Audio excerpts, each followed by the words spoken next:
Hey, what's up guys, it's David, and these are the top 10 things I love about living in Korea. We've been living in Seoul for almost 8 months now. We moved here from LA with our husky Nala, and I honestly think that Seoul is one of the best cities in the world to live in. It was really hard narrowing this list down to just 10 things, but here are the things that stood out to me personally.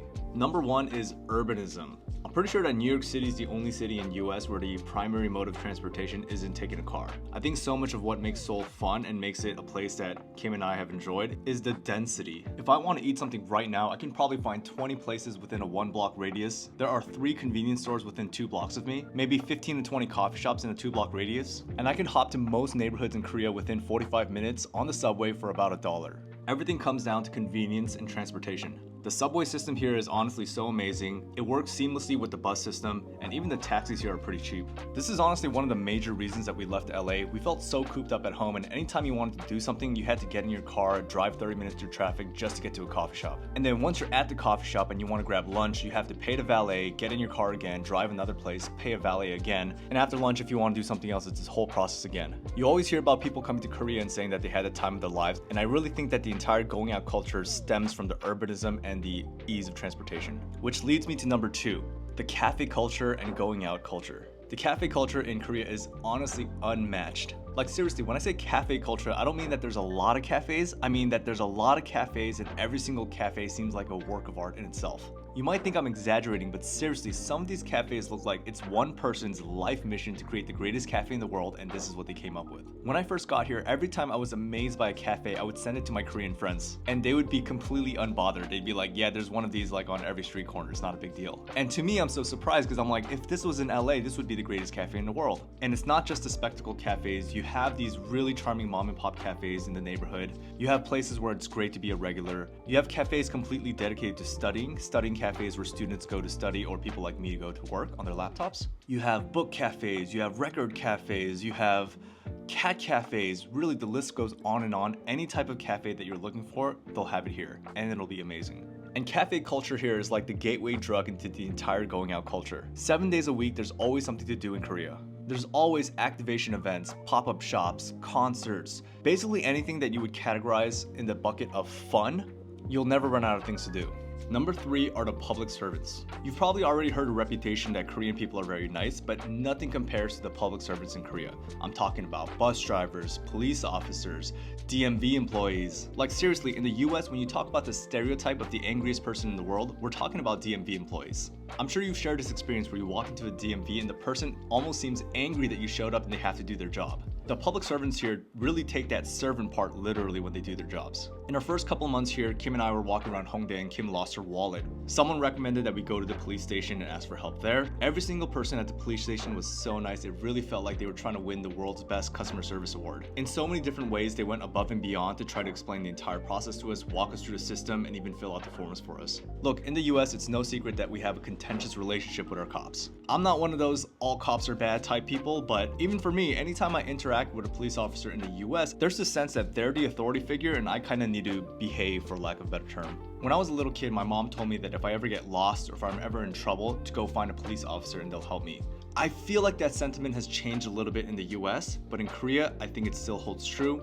They're really here to help us out. We have the same experience with bus drivers, at the immigration office. Basically anybody that's a government employee, it seems like they really take their job seriously and they take a lot of pride in what they do, and it shows. Number 4 is the medical system. Hopefully you never have to take advantage of this, but the medical system in Korea is amazing.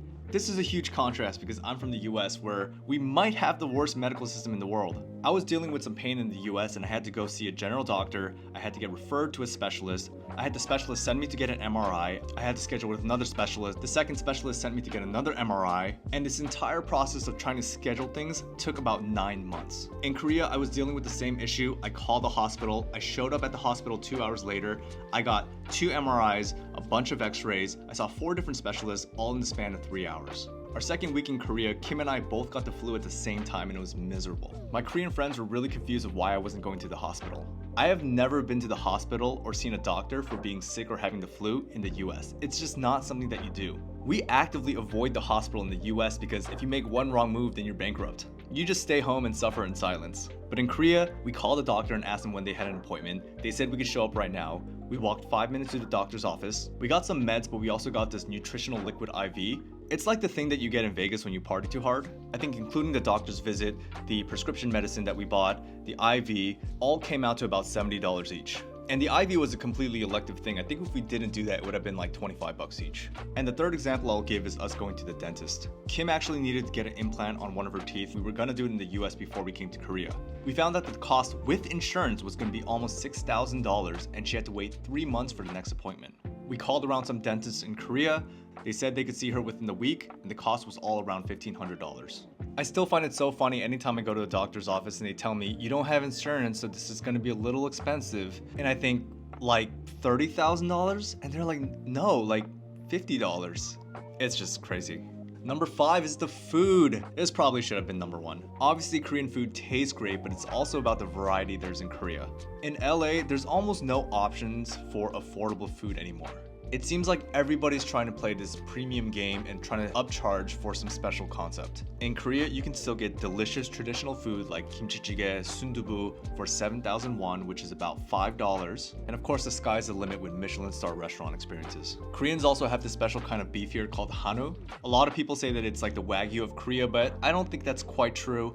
Wagyu kind of takes marbling to the extreme where it almost tastes like you're eating a stick of butter. I love Wagyu, but it's an indulgence. Hanwoo is closer to American beef, but you'll have a lot more marbling and the flavor and the tenderness is just on a next level. I always get the hanwoo option anytime it's available at a restaurant, and it's something that I'm really gonna miss when I leave Korea. Number 6, this is very personal to us, but Korea is very dog friendly. Maybe a little too dog friendly. It's a really common sight to see people pushing their dogs around in strollers, dogs wearing full outfits, and people generally treating their dogs like they're their babies. We don't take it to that extreme, but we really appreciate that there's dog cafes that Nala can go to. Korea has Kakao Pet, which is basically Uber for pets. I know Uber has this as well in the US, but about half the time we call an Uber Pet, the person pulls up, they tell us there's no way I'm taking a dog, and they storm off. Like, we call the Uber Pet. It's called Uber Pet that you volunteered for and we're paying extra for it. How can you pull up? Never mind.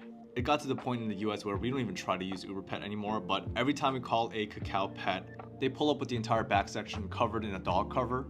A lot of them even bring treats and dog toys. It's really cute and it's really fun. It's also not crazy expensive. It's about 1.5 times what you would call for a normal taxi. A lot of places in Itaewon and Hongdae will even have signs on their doors saying dogs welcome. I need to emphasize that these aren't people that just tolerate dogs. These are people that are going out of their way to try to get dogs to come to their store. These aren't just cafes. We've seen bookstores, we've seen eyeglasses stores, any variety of stores. There's a lot of places where the store owner just really likes dogs. So they have a dog bowl, treats, and a sign out at the front, trying to welcome them in. When we first got here, we were really stressing out that Nala wasn't allowed on the subways. We thought that was something unusual. Later, I learned that technically you're not allowed to have dogs in the subway in New York City and LA too. It's just nobody follows the rules there. Dogs are allowed on the subway if they can fit into a carrier. In hindsight, we probably should have got a stroller for Nala. We found that they do make them for big dogs. We just never did it. We take the Kakao Pet.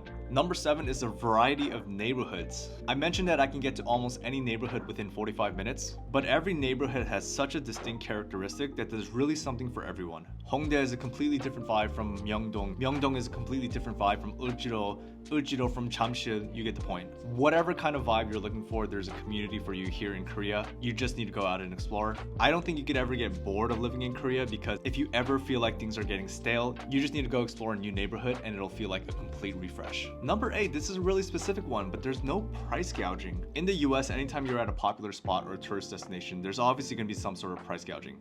I'm talking about amusement parks, if you go to Central Park, if you go to any place that's popular. And it's a really unpleasant thing because you feel like you have to always keep your guard up. You always feel like someone's trying to screw you over and you have to play defense. Honestly, it's kind of exhausting. If you go to the tops of Namsan Tower, there's a lot of food there, including things like Starbucks, 7-Eleven, Mom's Touch, big major chains. But the prices are exactly the same as everywhere else in Korea. Same thing with the Incheon airport. I had lunch at the Incheon airport for $10. I had a really tiny disgusting sandwich in LAX for $25. Now Myeongdong might be the one exception here. I think the street food there is pretty overpriced, but if you go to the US and find out that someone paid $30 for a hot dog in Central Park, you'll know that the price gouging here is nothing compared to what you see in the US. Number 9, there's fast Wi-Fi everywhere.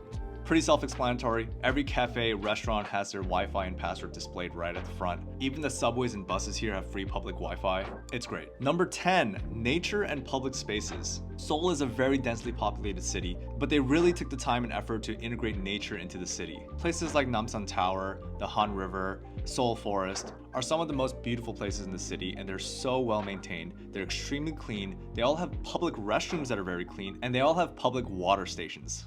All these places also have convenience stores. The other day, Kim and I went to the Han River with Nala and we just brought ourselves. Everything we needed was there. We rented a placemat and a table for about 5,000 won, about $4. We bought fried chicken and tteokbokki there from a vendor. That was about $15. And we got all our coffee and drinks from the convenience store nearby. There were constantly people walking around picking up trash and cleaning up as well. If you look at how many people there were there compared to how much trash there was, it's amazing how clean these places stay.